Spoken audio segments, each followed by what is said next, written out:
Kilalang basagulero, siga, tarantado at siraulo ang lalaking si Brando sa kanilang baryo. Sa bawat gulo na mangyayari sa kanila ay laging siya ang nangunguna. Dahil sa kanyang kasigaan, kilalang kilala na rin siya kahit sa ibang lugar. Wala na mga magulang si Brando, tanging ang kanyang lola na lamang ang nakakasama niya sa bahay. Wala rin namang magawa ang lola ng binata sa kanya. Masyado kasing matigas ang kanyang ulo. Wala itong pinakikinggan, kundi ang sarili lamang. Burdado ang maskuladong katawan ni Brando. Sa mga bakante naman itong balat, makikita ang mga peklat na dulot ng mga sugat na bakas ng away. Para kay Brando, ang pakikipag-away o basag ulo ay parte na ng kanyang sistema. Parang lagi siyang kulang kapag hindi nasasangkot sa gulo. Umalis ka sa daraanan ko! Nasa bilyaran ng binata nung gabing yon. Isang lalaking mukhang mayaman at nakasalamin ang nasa harapan niya. Tulad niya ay parang maangas din ang lalaking yon. Ayaw pa naman ni Brando na may mas mayabang at siga pa sa kanya. Sino ka naman para utusan ako, ha? Gusto mo bang malaman kung sino ako? Magpapakilala ako, pero baka hindi mo magustuhan. Magpapakilala ka? Bakit? Mahalaga ba kung sino ka? Nagtawa na ng mga kasama ng lalaki na parabang minamaliit ang presensya ni Brando. Naglayuan ng ibang mga naglalaro ng bilyar. Alam nila na hindi na maganda ang mga susunod na mangyayari. Ikaw pala yung Brando. Yung sinasabi nilang maangas at siga dito sa Baryo Uno. Ikaw pala yan. Wala akong maramdamang takot eh. Muling naghalakhakan ng mga lalaki. Unti-unti nang napupundi si Brando. Pero may kakaiba siyang saya na nararamdaman. Dahil sa wakas, mayroon nang naglalakas loob na insultuin siya. Taga-saan ka ba? Gusto mo akong magpakilala? Sige, maayos ako magpapakilala. Ako nga pala si Hugo, ng Baryo 4. Anak ako ng isang pulis. At ang mga kamag-anak ko ay mga politiko. Naiintindihan ko na. Kaya ka nagyayabang-yabangan sa harapan ko dahil pulis ang tatay mo at politiko naman ang mga kamag-anakan mo. Ibig sabihin ba nun, kapag nagpalit tayo ng katayuan sa buhay wala kang bayag? Unti-unting nawala ang ngiti ng lalaking si Hugo. Lumapit pa ito ng bahagya kay Brando. Alam mo ba kung bakit ako nandito? Para tanggalan ka ng bayag. Huhubaran kita ng angas sa katawan mo. Hindi mo ako matatakot sa ganyan. Kahit si Satanas, humihingi ng tulong sa langit para lang takutin ako. Walang paraan para matakot ako, Dudong. Kung ako sa'yo, tumabi ka na lang sa daraanan ko. Paano kung ayaw ko? May magagawa ka? Biglang sinapak ni Brando si Hugo. Malakas ang pagkakasapak. Kaya naman, agad na bumalandra ang lalaki sa dingding ng bilyaran. Gulat na gulat ang mga kasama ni Hugo. Hindi nila inakala na mapapasabak ang kanilang boss. Ano ba tinutunga-tunga niyo dyan? Bugbugin niyo na yan! Lumusob kay Brando ang mga lalaki na hindi bababa sa 7. Pero dahil sanay na si Brando sa pakikipagsuntukan, nagawa niyang tapatan ang mga iyon, ni hindi man lang nakatama sa kanya ang mga lalaki. Nilapitan ni Brando ang lalaking si Hugo at tinawakan sa kwelyo. Ay, susunod na mag-aangas ka rito Siguraduhin mo na kaya mong higitan ang angas ko. Kasi kung hindi, para ka lang puting sa paningin ko na nagpapanggap na tigre. Ha? Tinulak ni Brando ang lalaking si Hugo palabas ng bilyaran. Mabilis namang sumakay ng sasakyan na itim ang mga yon. Huminga ng malalim si Brando at tinignan pa ang kanyang kamao na nasugatan. Tumama kasi sa ipin ng isa sa mga lalaki ang kamao niya. Maraming salamat, Brando. Alam mo, nung nakaraan pa sila ng gugulo rito buti na lang nandito ka ngayon. Si Lito ang may-ari ng bilyaran na yon, isang payat at kalbong matanda. Huwag kang magpasalamat. Hindi ko yung ginawa para sa'yo. Ginawa ko yun dahil ayaw ko may pumapalit sa trono ko. Kayong lahat na nandito, alam kong may isa sa inyo na susubukang higitan ang angas ko. Kasi, hindi ako magdadalawang isip na tiklupin kayo. Naintindihan niyo ba? Natatakot na nagtanguan ng mga naroon. Sandaling inayos ni Brando ang kanyang polo at saka preskong lumabas. Naglakad siya ng parabang walang nangyari. Taas noo pa ang binata, na parabang isang malaking karangalan na tingalain siya ng mga tao nang dahil sa takot. Anong ibig mo sabihin? Binugbog mo si Hugo? Nagulat ang kasama ni Brando sa gang na si Eram nang ikwento niya ang nangyari. Nasa bandang ilog sila noong mga sandaling yon dahil doon ang kanilang tambayan o hideout. Kalmadong humithit ng sigarilyo ang lalaking si Brando.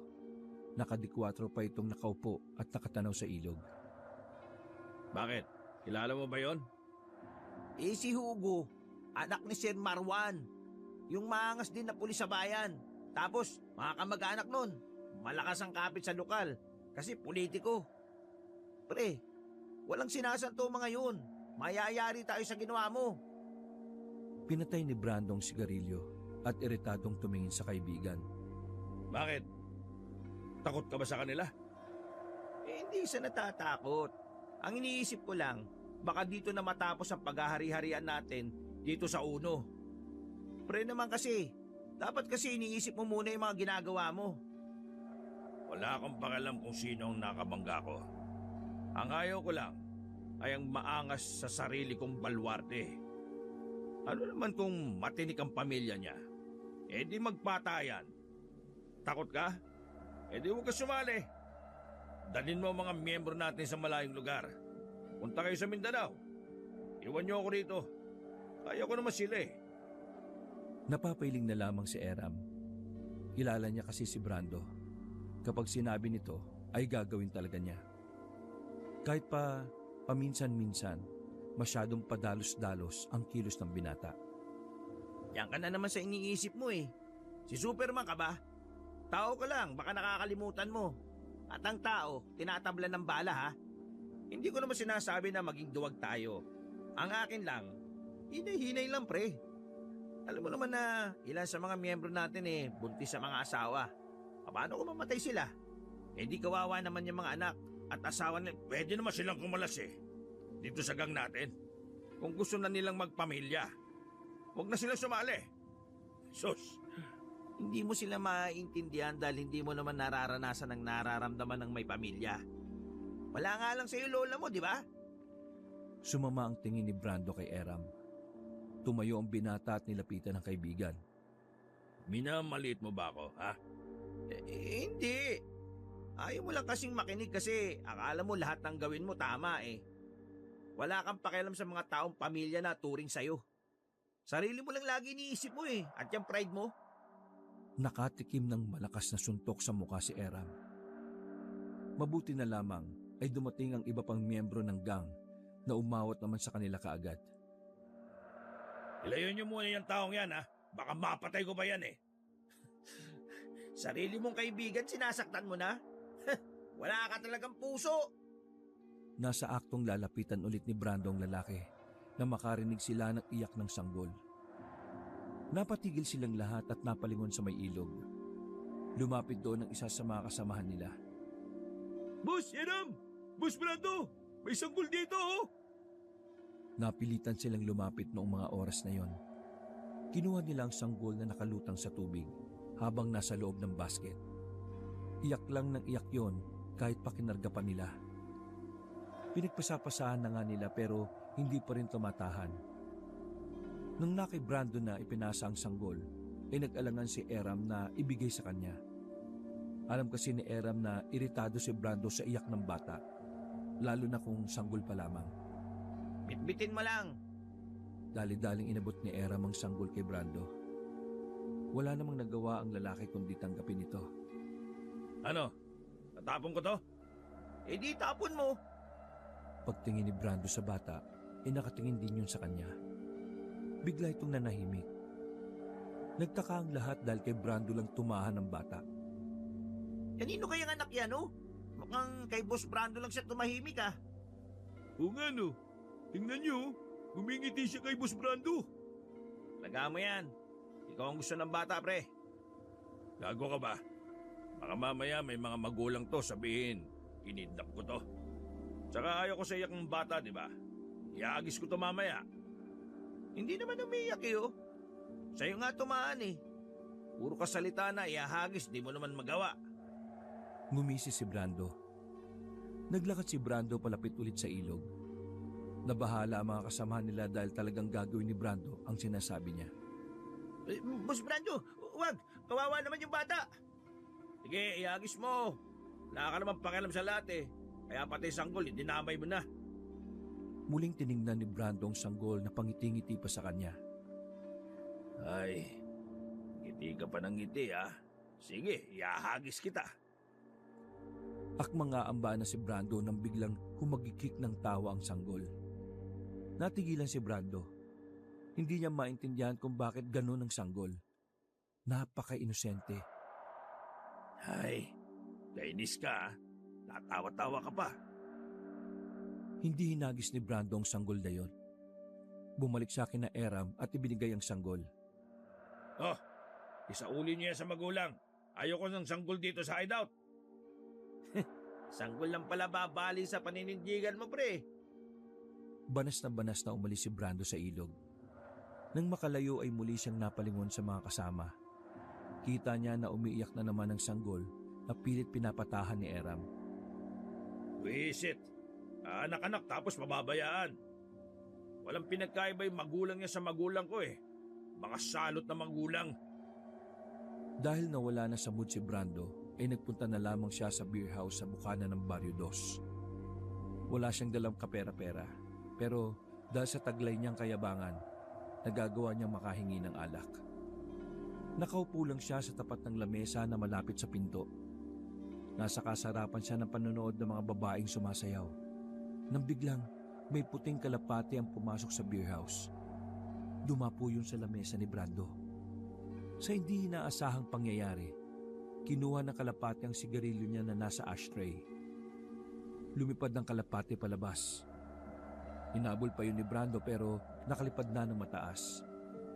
Monyemas, kapag nahuli kita, gagawin kitang predo! Paglingon niya sa gilid, may matandang lalaki roon na nakatayo. Nakasuot ng parang pampulubi ang matanda pero malinis ang muka. Nakangiti pa yon kay Brando. Ah, bakit ka ngumingiti? Nagago mo ba ako? Iho, magbabago ang buhay mo. Ikaw, wala nang babaguhin sa buhay mo. Kasi kapag ako napikon, mawawala buhay mo. Nakikita ko, iho, magbabago ang buhay mo. Ang batang yon, kailangan niyo siyang patayin. Eh ba tigilan mo nga ako, tanda? Salamat ka, may lola ako. Kung wala, baka wala ka na rin. Kailangan niyang mawala sa mundong ito dahil isa siyang Buwisit, daldal mo! Sasampalin na sana ni Brando ang matanda nung tumalikod na ito at naglakad paalis. Naiwan siyang natameme. Naiinis pa rin siya sa kalapati na tumangay ng kanyang sigarilyo. Inang kalapati yun ah. Adik din yata sa sigarilyo ang loko. Puti yun eh. Tatandaan ko yung hayop na yun. Para siyang bata sa tapat ng beer house habang nagmamaktol. Bumalik na lamang ang binata sa loob. Uminom siya ng alak hanggang sa siya ay magsawa. Hindi na niya inintindi ang sinabi ng matanda. Mga bandang 10:00 na ng gabi nang makaisip siyang umalis. Walang nagtangkang singilin siya dahil sa takot. Pag-uwi niya sa hideout nila, malayo pa lamang siya ay dinig na niya ang iyak ng sanggol. Nagmamadaling lumapit si Brando sa mga tolda na siyang tinutulugan ng mga kasama niya. Pagdating niya roon, ay naabutan niyang nakahiga na si Eram, habang ang sanggol sa gilid ay nasa maliit na lamesa at iyak ng iyak. Mga siraulo, bakit ba hindi niyo pa inalis ang batang yan rito? Iyak ng iyak ah. Nakakairita. Itapo niyo yan. Nanatiling nakahiga lang ang mga lalaki, para bang hindi siya naririnig ng mga yon. Wala ba kayo narinig? Gusto niyo bang pagtatatadyakan ko pa kayo ha?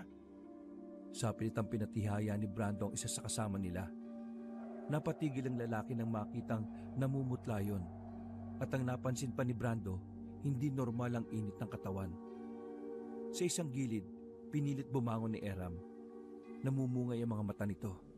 Nangihina at nakayuko lang. Lahat kami rito nilalagnat. Hindi ko alam kung bakit eh. Anong pinagsasabi mo? Inisa-isang hawakan ni Brando ang mga kasamahan nila. Totoo nga ang sinasabi ni Eram. Kaya naman, napamura na lamang si Brando at tinampas ang maliit na lamesa. Panyemas na buhay naman to. Oh. Ngayon pa talaga kayo nagkasakit lahat? Ayos naman kayo kanina nung umalis ako ah. Tapos ano to, Eram? Bakit nandito pa rin tong sanggol na to, ha? Eh dinala namin yan sa barangay kanina. Iniwan namin yan doon. Pero nagulat na lang kami. Dahil sa ilog na naman kung saan natin siya nakuha kanina. Eh paano nandun ulit yun? Sira ba ulo mo? Ewan ko. Huwag mo muna akong tanungin. Sobrang sama ng pakiramdam ko ngayon, no? Eh anong gagawin natin sa sanggol na to, ha? Eh bahala ka. Bumalik na muli si Eram sa pagiga. Binalingan naman ng tingin ni Brando ang sanggol. Sa hindi na naman mapaliwanag na dahilan, bigla na lang nanahimik ang sanggol. Ngumiti ito kay Brando. Bagay na mas lalong kinaiirita niya. Hoy, manahimik ka dyan, ha? Matutulog ako. Pumesto na si Brando sa kanyang higaan. Ipipikit pa lamang niya ang mga mata niya nang bigla na namang umiyak ang bata. Ay, wisit na buhay to, oh. Wisit! Wisit! Wisit talaga! Muling bumangon ng binata. Kinarga niya ang bata at lumabas ng tolda. Balak niya sanang itapon ang sanggol sa ilog, pero napatigil siya nang makita ang maraming uwak sa mga puno. Tila ba nakatingin yun sa kanya? Nang aamba niya ng ihagis ang sanggol sa ilog, bigla na lamang nag-ingay ang mga uwak. Pakiramdam ni Brando, pinipigilan siya ng mga uwak na yon. Oh, bakit nagkaroon ng mga uwak dito? Lang yung mga tong iingay, ah. Manahimik ka kayo! Mas lalong umingay ang mga uwak nang malapit na si Brando sa tubig. Kaya nakakairita. Kapag ako nakaakyat dyan, lahat kayo ipiprito ko. Para siyang timang na inaaway ang uwak. Abang ang sanggol naman na kanyang dala ay hagikik ng hagikik sa kakatawa. Hoy, huwag kang tumawa, ha? Pwede ba? Huwag kang tumawa! Parang mabubuong si Brando ng mga sandaling yon. Natutuliro ang utak niya dahil sa tawa at ingay ng mga uwak. Sa hindi malamang dahilan, para bang nagbago ang ihip ng hangin para kay Brando. Hindi na niya itinapon ang batang yon. Bumalik siya sa loob ng tolda. Inilapag niya ang bata sa lamesa. Pero wala pang ilang minuto ay bigla na naman itong umiyak. Kaya naman napilitan na namang kunin ni Brando ang sanggol para manahimik. Kung magdamag kasing iiyak ang sanggol, maging siya ay hindi rin makakatulog. Kinabukasan, nagising si Brando dahil sa mga naririnig niyang boses. Nangingibabaw ang boses ni Eram. Napansin na lamang niya na nasa bisig niya pala ang sanggol. Masarap ang pagkakatulog. Bagay pala sa iyo maging ama eh. Tingnan mo, oh. Sarap ng tulog niya sa piling mo. Tatawa sana ng ibang miyembro pero pinigilan nila. Alam nilang sasamain sila kay Brando kapag tumawa sila. Ay nako, wisit itong batang to eh. Bumangon ng lalaki at binigay kay Eram ang sanggol. Pero nagtaka silang lahat nang biglang hindi yun umiyak. Pagdampi ni Eram sa sanggol ay sobrang init ng katawan. Nangingitim na rin ang labi nito. Brando, sobrang taas ng lagnat ng sanggol, oh. Sa kanya yata napunta yung mga lagnat namin eh. Eh ano naman? Binalik ni Eram ang sanggol sa barumbadong lalaki na si Brando. Ano bang ginagawa mo? Sira ulo ka. Papandarin ko yung tricycle. Dadali natin siya sa bayan sa ospital. Eh bakit ka ba magsasayang ng oras sa sanggol na to? Hindi naman natin to kaano-ano ah. Eh pinapagawa sa atin si konsehal. May trabaho tayo ngayon. Uunahin mo tong... Eh tarantado akong tao, Brando. Pero hindi ako katulad mo na walang puso. Hindi ko kaya makita na may batang mamamatay dahil wala akong ginawa. Eh yan ang problema sa'yo. Masyado kang malambot. Ikaw naman, masyado akong matigas. Hindi ba napapansin? Tumatanda na tayo. Karamihan sa atin, unti-unti nang nagbabago ang buhay. Tumitino na ang iba. Nakakaroon na sila ng dahilan para magbago. Tapos ikaw ganyan pa rin? Puro ka na lang angas? Magbabago na kayo. Magiging duwag at batuka na kayo. Magiging malambot na kayo. Tanggal angas, ha? Bakit? Dahil ba sa mga asawa nyo, ha? Pamilya. Dahil sa pamilya, Brando. Nanahimik bigla si Brando. Dahil sa pamilya kaya magbabago kami. May iwan kang ganyan. Kasi kahit kailan hindi mo naranasan magkapamilya eh. Brando, pare, gusto namin bawiin sa demonyo yung binenta naming kaluluwa. Kung ikaw, ayaw mo, wala kaming magagawa. Etong sanggol na to, hindi ko hahayaan na maaga siyang mawala sa mundo. Kahit inabando na siya ng mga magulang niya, gusto ko maramdaman niya balang araw na may isang pamilya na nagmahal sa kanya. Kung hindi mo gustong salitang pamilya, lumakad ka mag-isa at kalimutan mo na ako bilang kaibigan mo. Tila may bumarang bato sa lalamunan ni Brando. Hindi siya nakapagsalita. Sapul na sapul siya sa sinabi ng kaibigan. Naglakad na palabas ang miyembro ng samahan kasama si Eram. Hoy, may trabaho tayo, ha? Ngunit walang nakinig sa kanya. Sa halip, inunang asikasuhin ni Eram ang tricycle na matagal nang nakaparada sa gilid. Pero dahil hindi nila yon mapagana, tumakbo na lang sila Eram palayo para pumara ng masasakyan. Naiwang mag-isa si Brando sa labas ng hideout nila. Napatingala siya sa mga uwak na nakadapo pa rin sa mga puno. Para bang alam na mga uwak ang nangyayari dahil nakatingin yun sa kanya. Oh, anong tinitingin-tingin nyo, ha? Ihawin ko kayo dyan, eh. Kumuha ng batong lalaki at binato ang mga uwak. Pero sa kasamaang palad, maging ang mga uwak ay walang pakialam sa kanya. Mag-isang lumakad si Brando nung umagang yon. Meron na naman siyang binugbog sa Barrio 3. Utos kasi yon ng isang konsehal. Isa yon sa mga sideline na kanilang gang. Tumatanggap sila ng trabaho, pero hindi naman sila pumapatay. Mag-aalas 8 na nang bumalik si Brando sa kanilang hideout. Naabutan niya ang isa sa mga miyembro ng gang na si Ambet. Nagkakalkal ito ng mga gamit nila. Anong ginagawa mo?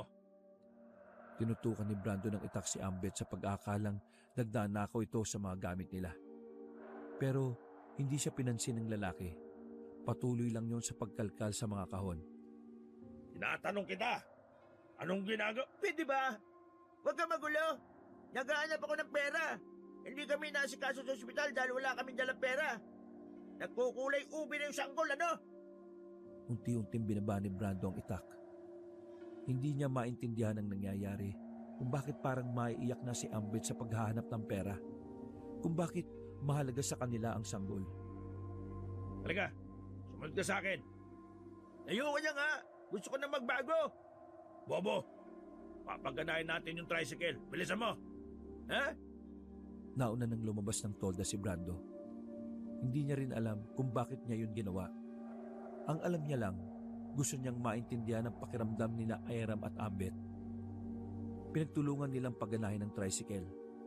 Nang palitan nila yon ng baterya ay gumana na rin ang makina. Sumakay si Brando sa upuan ng driver. Sa loob naman si Ambet. Bakit mo ito ginagawa? Hindi sumagot si Brando at pinaandar na lang niya ang tricycle papuntang bayan. Pagdating nila ng ospital ay kagad na pumasok ang dalawa. Sa bungad pa lang, nakita na ni Brando sila Eram na nasa gilid lang ng hallway. Bitbit ang bata na parang kaunti na lang ay mamamatay na. Kulay ubi na ito. Brando, anong... Walang sabi-sabi, hinila ni Brando ang isang doktor na napadaan. Hoy, bulag ka ba? Nakikita mo ba yung sanggol na dala nila? Malapit na mamatay. Kung hindi nyo ito aasikasuhin, uunahin ko kayong patayin. Pasensya na ho. May mga nauna kasi sa inyo. Nauna? Ibig sabihin wala kayong pakialam dito? Ano mo kailangan nyo? Pera? Ito. Yan, pera Dumukot ng pera ng tig-1,000 si Brando at sinampal sa mukha ng doktor. Natakot ang doktor kaya naman tumawag ito ng mga nurse. Inasikaso ang sanggol at saka lamang yon na ipasok sa silid. Galit na galit ang mukha ni Brando.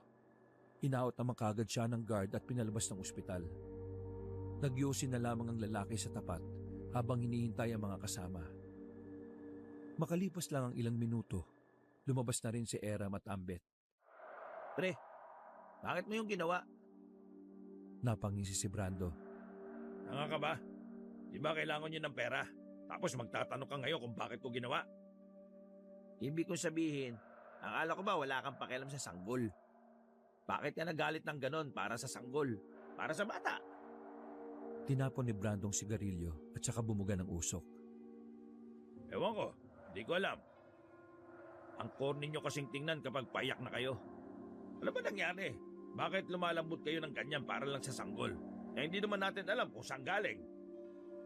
Katulad ng sinabi ko pare, gusto na namin magbago. Aligay namin. Yung sanggol ang senyales para magtinuna kami. Hindi ka naman namin pinipilit na gayahin mo kami. Buhay mo naman yan eh. Ang akin lang, sana hayaan mo na kami. Putya naman pare oh. Mag-isa na naman ako. Kaibigan mo pa rin naman kami eh. Pero hindi na kami makakasama sa mga lakad mo. Kaya pasensya na pare ah. Ewan ko sa inyo. Bahala kayo.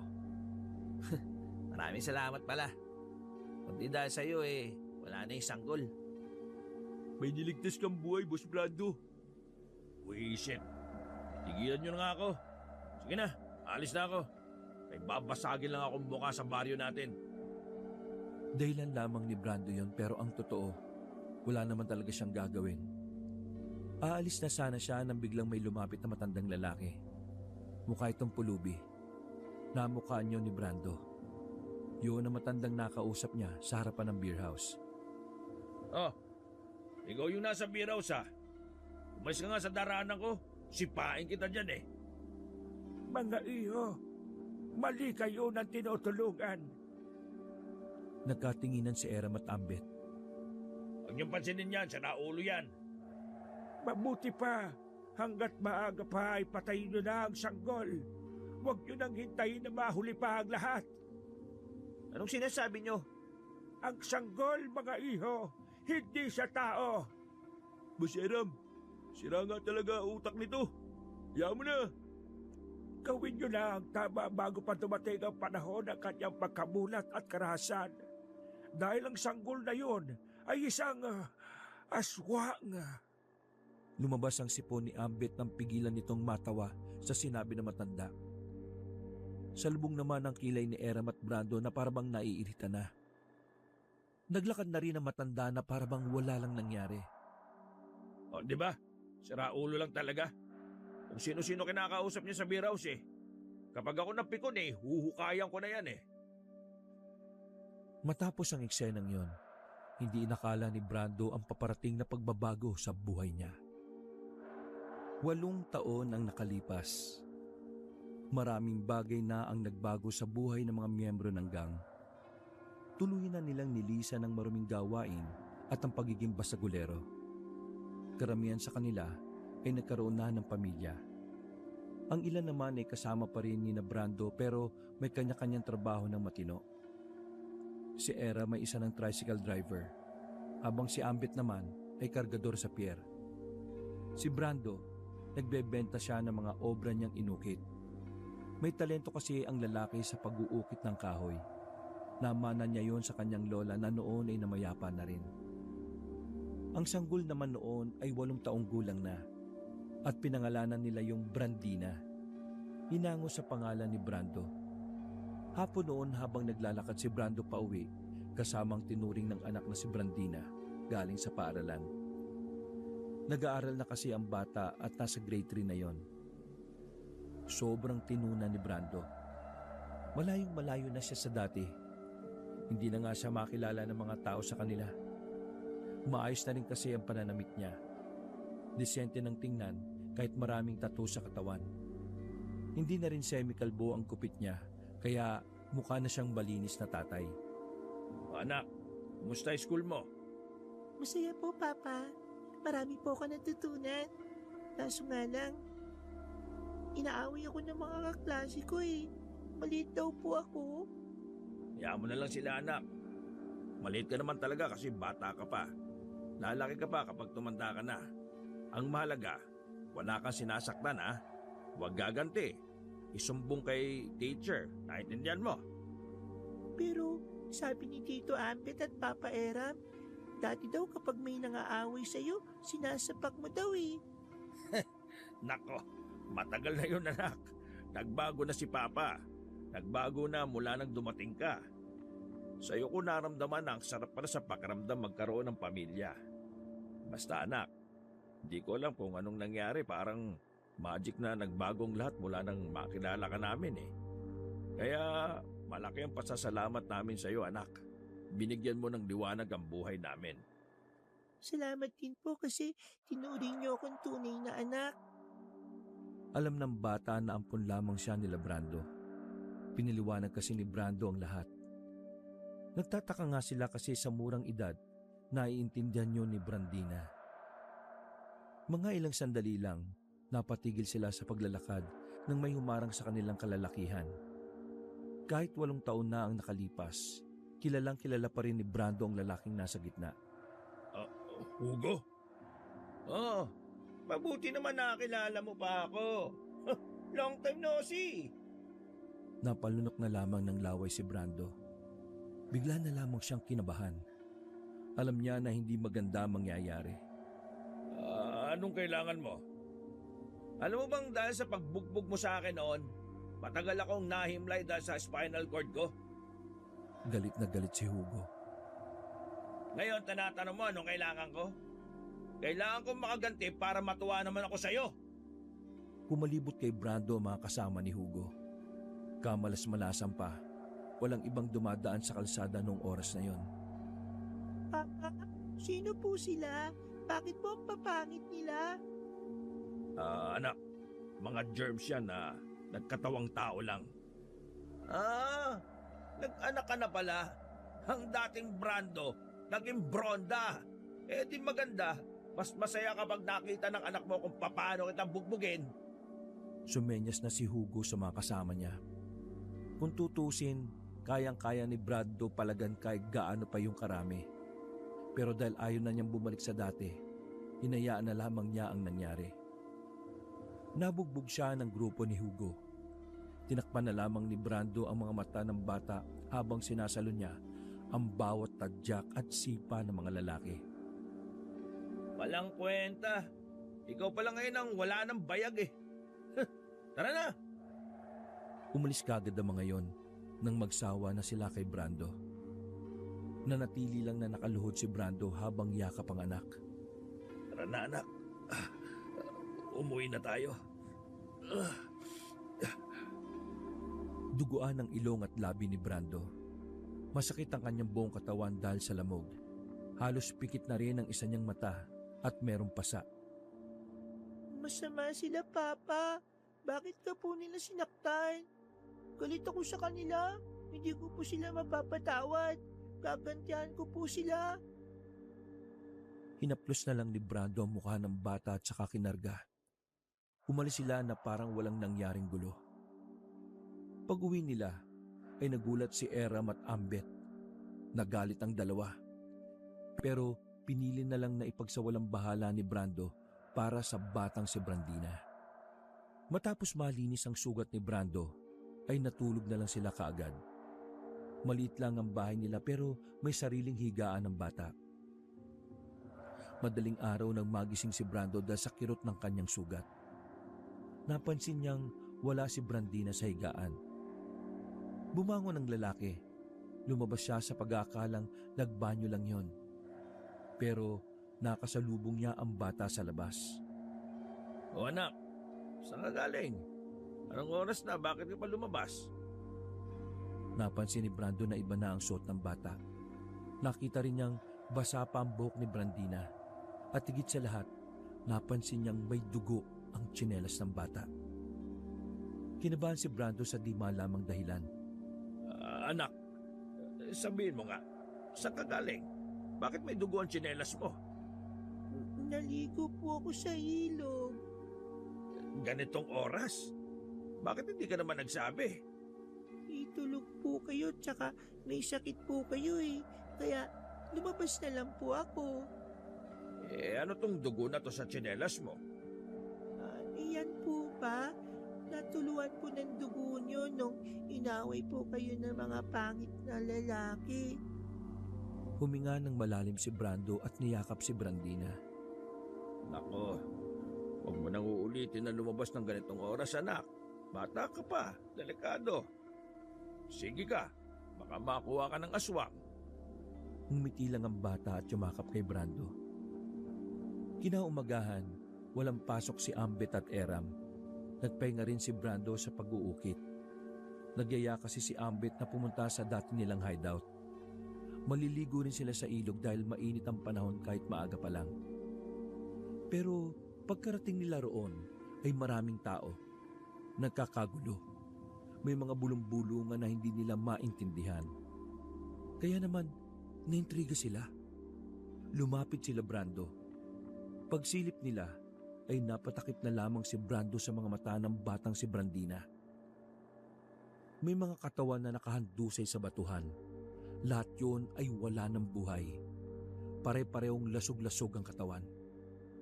Pre, Brando, parang kilala ko mga yan ah. Di ba yan yung mga kasama ni Hugo dati? Sila ba yung kasama ni Hugo na bumugbog sa'yo kahapon? Hinila ni Brando si Eram para walang makarinig ng kanilang pag-uusapan. Habang lumalayo naman si Ambet kasama si Brandina. Oo, sila yun. Yung tatlong yan, kasama sila. Eh, wala ka namang ginawa, di ba? Sa ulo. Malamang wala. Alam mo naman na nagbago na ako, di ba? Sa tingin mo, ipapayag akong mabugbog kung pwede ko naman silang patayin kagad. Kilala mo ko. Di ako yung tipo na gumaganti kasi inuunahan ko lahat ng kaaway ko dati. Eh, sino kayang gumawa niyan? Baka mamaya ikaw ang mapagbintangan. Wala bang ibang nakakita kahapon habang binubugbog ka? Eh, wala naman. Kami-kami lang kahapon nang nandun eh. Grabe pre, kahit mga gangster tayo noon, hindi natin yung kayang gawin. Eh, baka naman may iba silang kaaway. Eh, yun nga din ang hindi natin alam. Bumalik ang dalawa kay Ambet. Inutusan na lamang muna nila si Ambet na umuwi kasama ang bata. Nagpaiwan si Brando at Eram doon. Mga ilang sandali lang, dumating na rin ang mga pulis. Kinuha ang bangkay at isinakay. Unti-unting nagpulasa ng mga taong naroon. Pero may narinig silang nagsasalita ng mga tsismosa. Ano ko nasabi na aswang ang pumatay dyan? Ganito kasi yan. Yung mga taong yan, mayayaman yan sa 4. May impluensya ang pamilya niyan. Kilala niyo si Hugo? Yung maangas sa 4. Katropa niya yan. Malabong pinatay sila ng tao kasi takot sa kanila ang mga makakaaway nila. May impluensyang pamilya yan eh. Kaya aswang lang ang may tapang para gumawa niyan. Punit-punit ang damit oh. Labas ang laman loob. Maraming kalmot at parang kagat sa katawan. Tao ba ang gagawa nun? Ha? Tao ba? Nagkatinginan si Brando at Eram. Ngayon lang kasi sila nakarinig ng tungkol sa aswang. Sa tagal na nila sa lugar na yon, wala naman silang nabalitang may aswang sa kanilang baryo. Kahit sa ibang baryo ay wala rin naman. Aswang? Naniniwala ka ba ron, pre? Hindi ko alam. Ikaw ba? Eh, 50-50. Bakit 50-50? Nanay ko kasi noong nabubuhay pa, sabi niya, inaswang daw siya habang pinagbubuntis ako sa kapis pa noon. O kung totoo ang aswang, di baka aswang ang pumatay sa mga yon. Sandali. O bakit? Tingnan mo, may damit doon sa gilid ng tubig. Lumapit ang dalawa doon. Nakita nila ang pambatang damit at short na kulay puti na may bahid yun ng dugo. Pre, may biktima rin yatang bata, gagi. Tiningnan ni Brando ng maigi ang damit at short. May nakita siyang palatandaan sa manggas. Hindi siya maaaring magkamali. Damit yun ni Brandina. Naalala niya bigla na galing nga pala ang bata sa ilog ng madaling araw. Bigla siyang kinabahan. Pero hindi na lamang niya sinabi kay Eram ang kanyang naisip. Uy, pre, ayos ka lang ba? Bigla ka yatang namutla ah. Oo. Ayos lang naman ako. Baka kailangan ko lang magpahinga dahil sa sakit ng katawan. Tara na, saka na lang tayo maligo rito. Bumalik ang dalawa sa kanilang bahay Nagluto na lang sila ng para sa kanilang tanghalian. Habang nagluluto, ay tinitingnan ni Brando ang batang si Brandina habang naglalaro yun sa bakuran. Napapaisip siya. Isa rin kasi sa tumatakbo sa isip niya ang pagiging allergic ni Brandina sa bawang. Hindi, malabo eh. Tsaka, hindi pa naman sigurado kung totoo ang aswang. Ano yun, pre? May sinasabi ka ba? Ha? Wala. Wala ako sinasabi. Mabilis na lumipas sa mga oras. Sumapit na naman ang gabi. Kapansin-pansin ang pagiging tahimik ng batang si Brandina. Habang nagliligpit si Brando ng mga kahoy sa pinag-ukitan, tinawag niya ang bata. Brandina, anak. Halika nga saglit. Bakit po, Papa? May ginawa ka ba masama, anak? Wala po, Papa. Masama mo nagsisinungaling. Biglang nanahimik ang bata. Kilala niya kung nagsasabi ng totoo ang batang si Brandina. Dahil doon, kinabahan lalo si Brando. Pero mas pinili na lamang niyang kumalma. Tanda mo yung lagi kong sinasabi. Kapag inaway ka ng mga kaklase, magsumbo ka kay teacher. Huwag kang mananakit. Huwag gaganti. Opo, Papa. O sige na. Ligpitin mo na yung mga laruan mo at matutulog na tayo mamaya. Pag-alis ni Brandina ay huminga ng malalim si Brando. Ganoon niya kabilis na pagtagpi-tagpi ang lahat. Pero umaasa pa rin siya na sana ay mali ang kanyang hinala.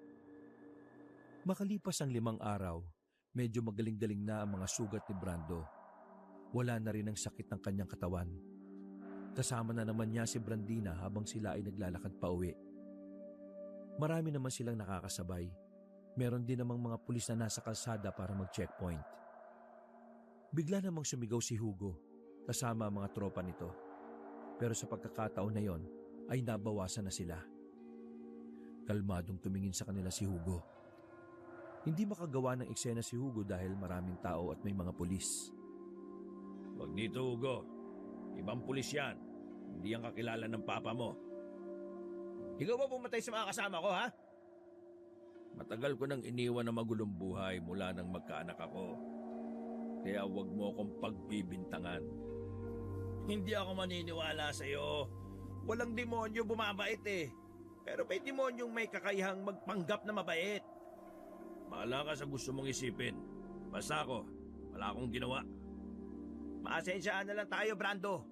Walang sisiyan kapag ako nagumanti. Gumanti ka hanggat gusto mo. Huwag mo lang matadampian ang anak ko kasi handa akong bumaba ulit sa impyerno para lang putulin ang sungay mo. Aasahan ko yan, Brando. Aasahan ko yan. Mahigpit ang pagkakahawak ni Brando sa kamay ni Brandina. Sobrang sama naman ang tingin ng bata kay Hugo at sa mga kasama nito. Aminado si Brando na nakakaramdam na rin talaga siya ng takot sa mga ganong eksena. Lalo na kung alam niyang maaring madamay ang kanyang minamahal na anak. Nang makauwi sa kanila ay pinapasok na muna ni Brando ang batang si Brandina sa loob. Nilapitan niya si Eram na abala sa pagluluto sa kanilang bakuran. Oh, bakit ganyan ang mukha mo, pre? May problema ba?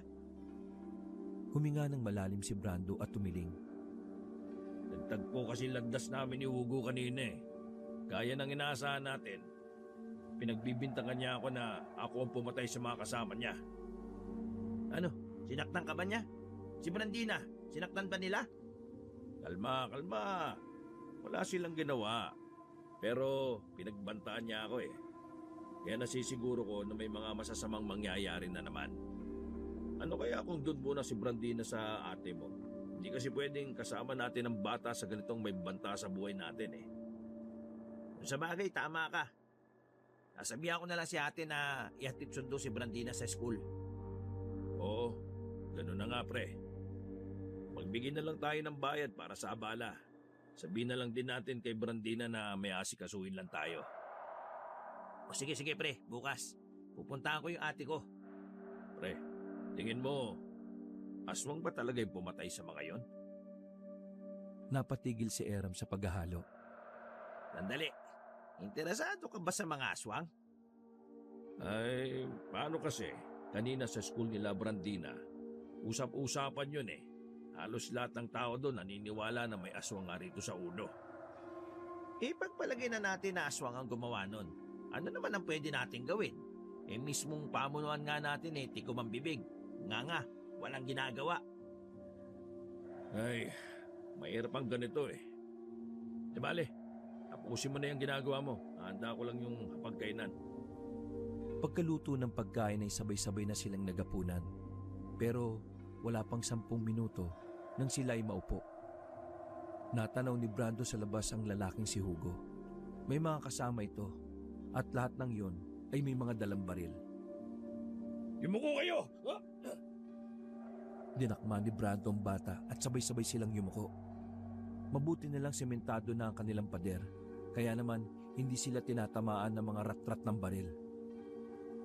Mauna ka na sa impyerno, Brando! Tumawa pa ang lalaking yon. Nagulat naman si Brando nang bumitaw sa kanya ang bata. Umakyat si Brandina sa kabilang bintana para makalabas. Brandina, ano bang ginagawa mo? Pre, bakit mo binitiwan? Diyos ko naman Pre, ang lakas ni Brandina. Nagawa niyang alisin yung kamay ko. Patuloy lang ang mga putukan sa labas. Pansamantala lang yun natigil nang biglang may umatake sa mga yon na aswang. Masuga! Aswang yung batang yan! Nagpaputok ulit ang mga lalaking yon at si Hugo. Pero mabilis ang aswang na sumutsuot pa sa silong ng kanilang bahay. Nang maubusan ng bala ang mga yon, ay nilundagan sila ng aswang at pinagkakakalmot. Kung wala pang darating na pulis, ay hindi titigil ang aswang sa pag-atake sa kanila. Samantala, mabilis namang umalis sila Hugo habang ang iba sa kanila ay duguan. Tama ba narinig ko, aswang? Inatake sila ng aswang. Nagkataon lang ba to? Timing na timing Tahimik lang si Brando noong mga oras na yon. Nang masigurong wala na sila Hugo, saka na sila naglakas ng loob na sumilip sa labas. Nakita nila roon ng mga pulis. Ang ibang pulis ay hinabol naman sila Hugo. Diyan ba sa inyo? Wala naman po, sir. Pero yung anak po namin na batang babae lumabas Baka tinangay nila. Wag ho kayong mag-alala. Aamulin namin sila at ibabalik namin sa inyo yung anak nyo kung sakaling natangay nga nila. Maraming salamat po sa inyo. Sandali silang kinuhanan ng salaysay. Nasabi na rin nila kung sino ang mga taong namaril sa kanilang bahay. Pagdalis sa mga pulis, saka naman naglabasan ng ibang mga residente. Meron palang nakakita sa pag-atake ng aswang at ang sabi pa ng iba, bata raw ang sinasabing aswang. Habang nasa loob ng bahay, ay naririnig nila ang usapan sa labas. Ano ba pinagsasabi nila na bata ang aswang? Galing daw dito sa likod bahay yung aswang Si Raulo ba nila? Si Brandina lang naman yung bata sa atin. Bus Brando, pinagbibintangan ba nilang aswang si Brandina? Sa tanong na yon ay napatingin si Brando at Eram kay Ambet. Dumaloy na naman ang kaba at pangamba kay Brando. Pero sa palagay niya ay dapat nang malaman ng dalawa kung ano ang tumatakbo sa isipan niya. Mga pre, Eram, Ambet, may sasabihin ako sa inyo Ano naman yung pre? Humugot ng malalim na paghinga si Brando. Mahirap para sa kanya ang desisyon na yon pero kailangan niyang subukan. Sa tingin ko mga pre, si Brandina ang aswang. Natawa ng sarkastiko si Eram. Pre naman, porque hindi na tayo gangster Magagawa mo nang magbiro ng ganyan? Hindi ako nagbibiro, Eram. Yun ang hinala ko. Pre, anak natin si Brandina. Paano mo nagawang paghinalaan yung bata? Naniniwala ka ba sa mga chismosa sa labas? Pagbabarilin ko pa yung makayan Pre, yung sinabi ng matanda, Sino? Yung praning na matanda sa ospital? yung damit na pambata sa ilog na may dugo. Kay Brandina yon. Ako ang bumili nun sa kanya, kaya alam na alam ko yon. Baka naman kapareho lang. Hindi, kanya talaga yun. Madaling araw nagising ako Wala si Brandina sa higaan. Nakasalubong ko siya sa labas. Iba na damit. Basa ang buhok. Ang tsinelas may dugo. At ang sabi niya, naligo siya sa ilog. Sa ilog kung saan natagpo ang patay ang mga tropa ni Hugo. Bago mangyari yon, di ba binugbog nila ako? Nagsabi si Brandina na gagantihan niya yung mga yon. At nangyari nga. Nanahimik si Eram sa mga sandaling yon at napapaisip. Bata pa lang si Brandina. Hindi na siya pwede sa bawang kasi namumula buo niyang katawan. Tapos kanina, pre, ang lakas niya. Natanggal niya ang braso ko sa katawan niya. Ang higpit ng yakap ko sa kanya. Tapos, dumaan siya sa bintana na parang pusa lang. At yung sinasabi ng mga nakakita, bata raw ang aswang. Matagal ko na rin napapansin ng mga kakaiba sa batang yun eh. Oh, pati ikaw, pre. Ram, hindi mo ba napapansin? Sobrang lakas ng pang-amoy ni Brandina. Isa yun sa katangian ng mga aswang eh. Nakita ko rin siya na nakikipaglaro ng piko. Hindi normal yung layo ng talon niya eh. Kahit tayo, hindi natin kakayaning tumalon ng 5 metro. Tapos, nakita kong binuhat ni Brandina yung mga toolbox ko nung nakaraan. Alam niyo kung gaano yung kabigat, di ba? Makinig ka, Ram. Hindi normal ang anak natin. Isa siyang Ano ngayon kung aswang? Ano, papatay natin siya? tarantado ka ba? Wala kami sinasabing ganon. Ang sa akin lang, kapag nalaman ng iba na aswang si Brandina, tutugisin siya ng mga tao. Malalagay sa alanganin ng buhay niya. At baka patayin siya ng mga tao. Tandaan mo, pare, malakas ang impluwensya ni Hugo at nakita nila mismo na si Brandina sa labas kanina. Kaya, kaya nilang baliktarin na kaya nila tayo binaril dahil aswang si Brandina. Naintindihan mo ba ako? Anong gagawin nga natin ngayon, pre? Hindi pwedeng mahanap ng mga pulis si Brandina. Tsak baka atakayin ni Brandina ang mga pulis. Kailangan natin mauna sa kanila. Kailangan nating hanapin si Brandina at ilayo sa lugar na ito. Punta tayo sa ilog. Malakas ang kutob ko na naroon lang siya. Nagpalit ng damit ang tatlo ng kulay itim para yun walang makapansin sa kanilang mga tao na lumabas sila ng bahay.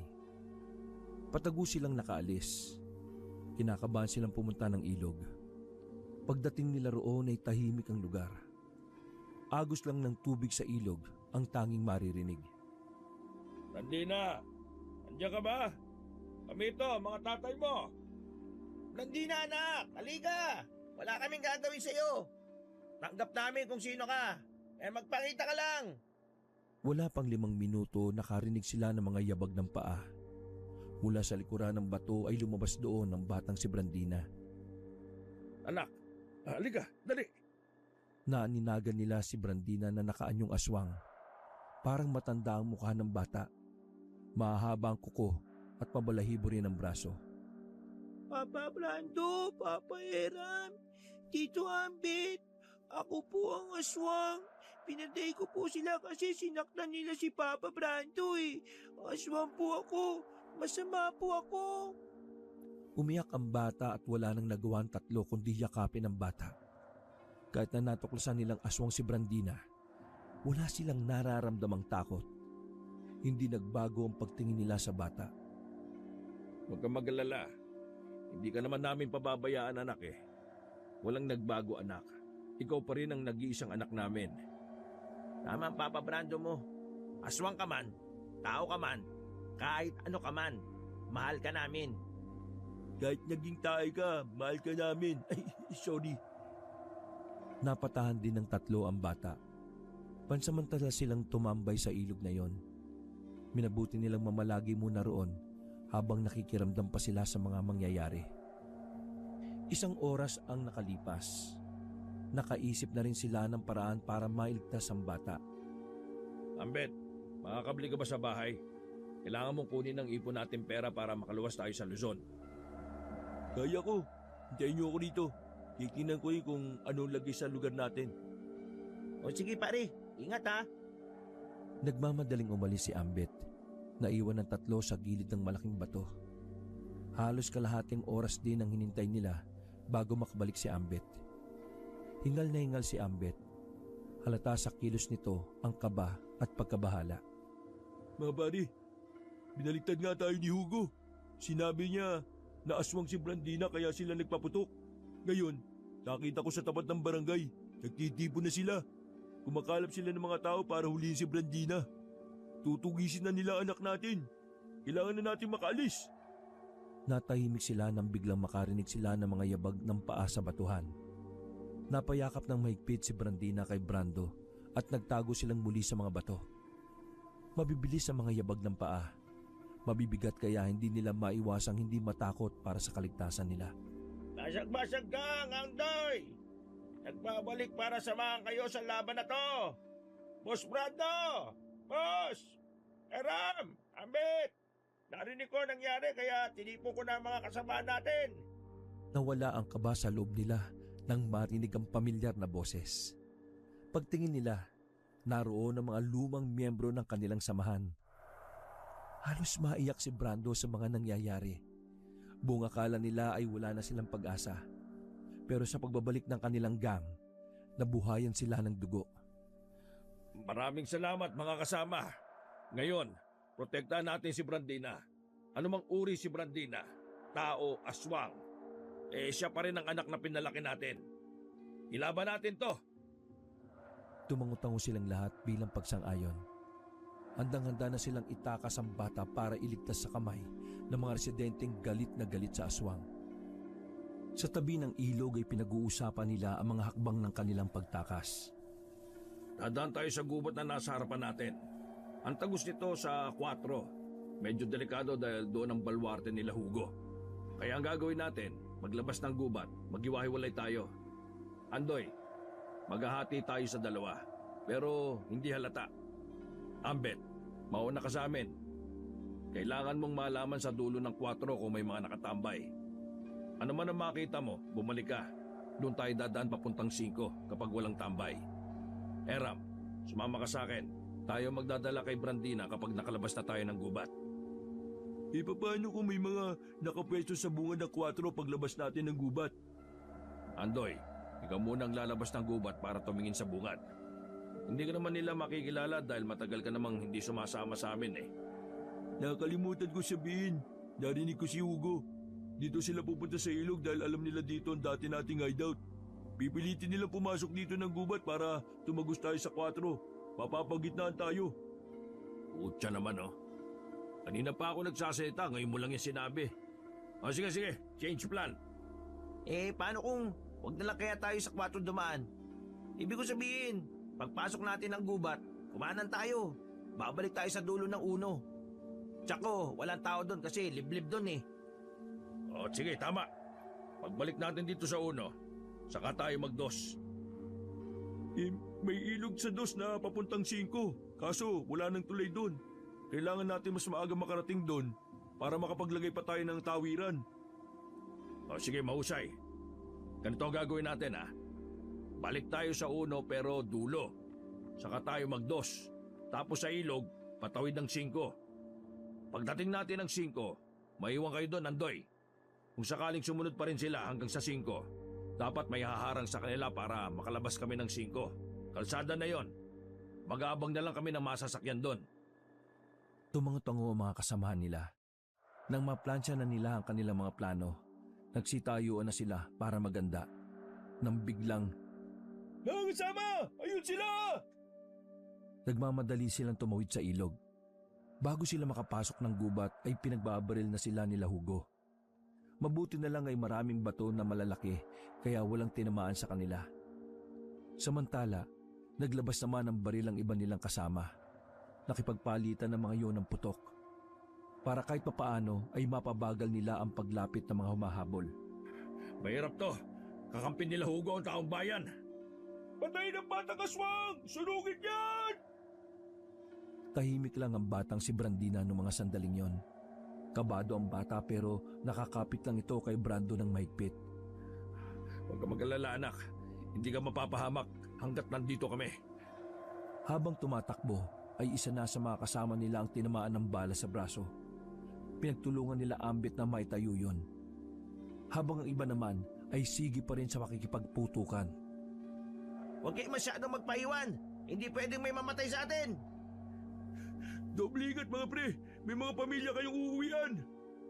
Malapit na nilang marating ang dulo ng 1. Kaunting takbo na lang ay tatagos na sila. Sira din ang plano. Nakasunod pa rin sila. Ganun pa rin ang gagawin natin. Tuloy lang. Nang matanaw na nila ang kalsado ng dulo ng Baryo 1, ay mabilis silang pumunta doon. Pumasok agad sila ng 2. Sandali silang nagtago sa ilalim ng mga kabahayan. Pigil na pigil ang bawat nilang hininga. Nang malagpasan na sila ng mga tao, saka sila lumabas.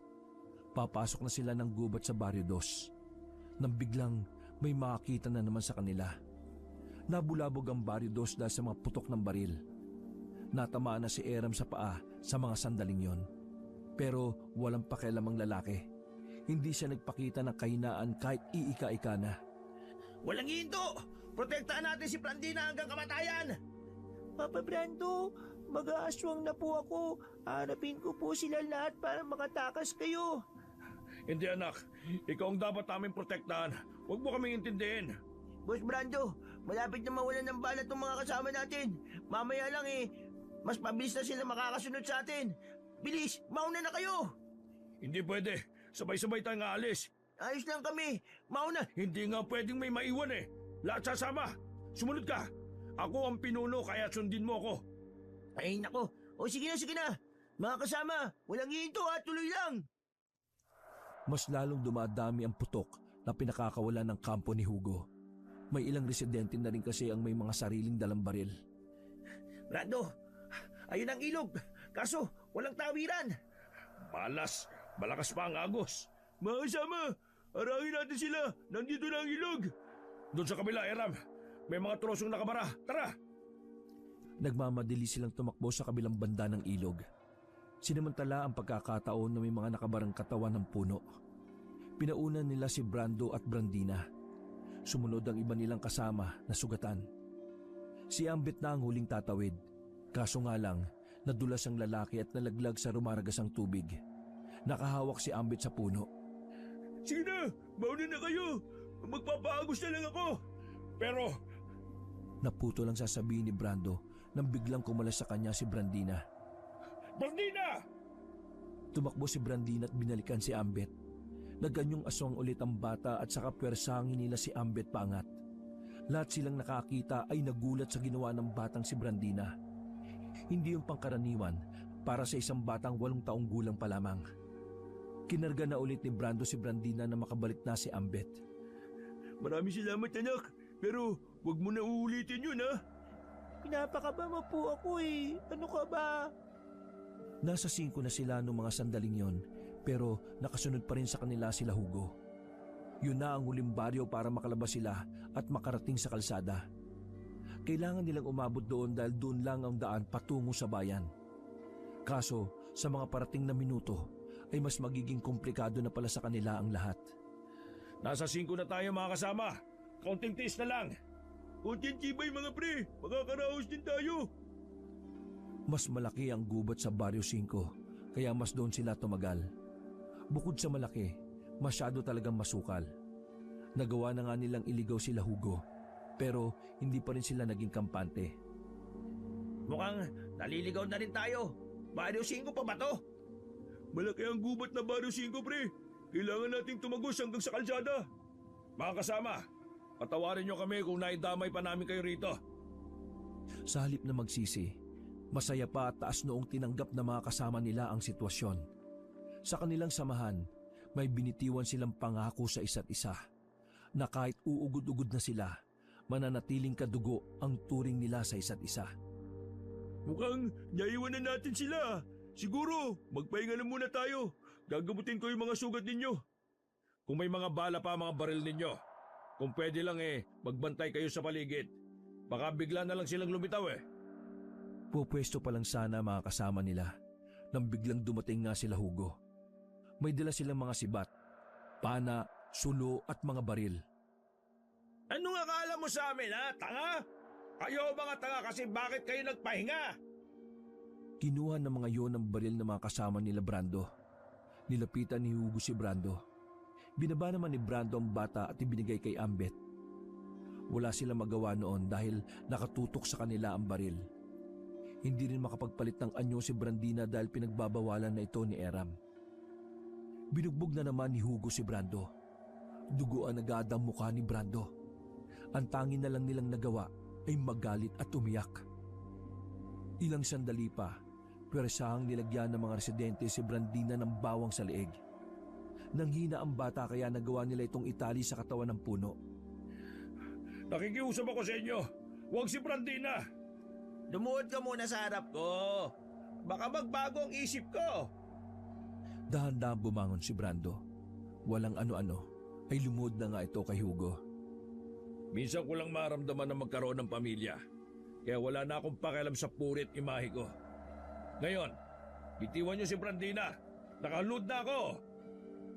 Tumawa ng malakas si Hugo. Sinaba ulo mo. Nagpauto ka naman eh. Aswang yung batang yan, uy. Dapat dyan mamatay. Sige na, sunugin niyo na yan. Huwag! Parang awa niyo na pakiusap. Nag-iyakan na ang mga miyembro ni Brando. Maging si Brando ay walang humpay na rin ang pagbagsak ng luha. Nasa aktong dadampian na ng apoy ang bata nang biglang may mga dumating na nagmumula sa taas ng mga puno. Paglingon nila Hugo, mga aswang yon na mas mababangis. Sinubukan nilang magpaputok ngunit walang nagawa ang kanilang mga baril. Isa-isa silang pinagpapapatay ng mga aswang. Sa isang iglap lang, si Hugo na lang ang natira. Kaso nga lang, pinatay siya kaagad ng isang matandang aswang na lalaki. Nanlaki ang mata nila Brando sa mga sandaling yon. Hindi sila makapaniwala na marami pa pala ang aswang na gaya ni Brandina. Mga kasama, tanggalin niyo makakatali sa prinsesa. Teka, sino kayo? Anong prinsesa? Kayo ba ang nagprotekta sa kanya? Tumango si Brando. Matagal na namin hinahanap ang batang ito. Siya ang apo ko, ang prinsesa ng aming angkan. Wala nang malay ang bata noong mga sandaling yon. Binitbit na yon ng isang aswang. Maraming salamat sa pag-aalaga niyo sa aking apo sa loob ng 8 taon. Hayaan niyo munang dalhin namin ang bata sa aming lugar. Pasensya na, hindi kayo pwedeng sumama. Pero babalikan namin kayo para formal na makapagpasalamat. Sige na, mauna na kami. Teka, sandali. Lumingon na matanda. Maaari bang ingatan niyo siya? Tumango ang matanda at naglakad na rin palayo ang mga aswang. Ilang araw ang nakalipas. Naiwan kaming 3 sa gubat ng Barrio 5. Pinauna na muna naming makauwi ang mga kasama namin. Habang kami ay umaasa na babalikan kami ng mga aswang na kumuha kay Brandina. Nagtiyaga kami sa ginawa lang naming bahay-bahayan na yari sa mga sanga at dahon ng saging. Pre, hindi na yata babalik yung mga aswang na yun ah. Paano na si Brandina? Kung yun ang mga kauri niya, mas maigi na siguro na dun siya. Ang malaga ligtas siya. Kesa naman sa baryo, ayaw sa kanya ng mga tao. Ibibigay natin kay Brandina ang buhay na nararapat sa kanya. Ang gusto ko lang naman mangyari makapagpaalam man lang kahit sa huling sandali. Napalingon ng 3 nang makitang may mga naglalakad. Marami sila. Lahat ay halos nakabahag. Namukaan ni Brando matandang lalaki na naroon. Hawak-hawak nito si Brandina na nakangiti. Sobrang saya ni Brando. Kahit alam niyang yun na ang huli nilang pagkikita. Nagpapasalamat pa rin siya dahil naging parte si Brandina ng kanyang buhay. Malaki ang pasasalamat niya sa bata. Na kahit na aswang yon, naranasan ni Brando ang magkaroon ng matatawag niyang pamilya. Higit sa lahat, ang matatawag niyang anak. Wakas. Kilalang basagulero